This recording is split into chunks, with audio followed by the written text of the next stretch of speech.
I just want to make a video to show you that here I have a full tank of gas.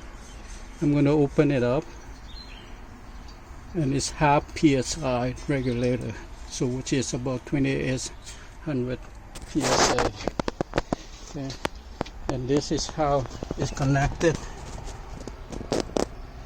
The gas right here, the hot water, the cold water. Okay,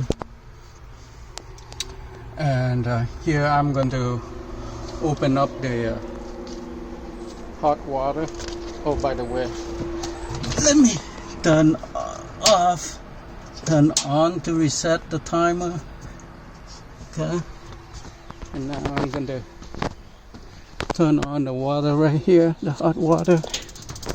You can hear that it's clicking, but it wouldn't start. It clicked for a while and then it stopped like that. No hot water whatsoever. I can try and try again many times, and the same results. Here I'm going to turn it off. I'm going to turn it on again. You can hear the click, but it wouldn't start. No hot water. Okay, the tank is full of gas, so I just at this point I just want to give up.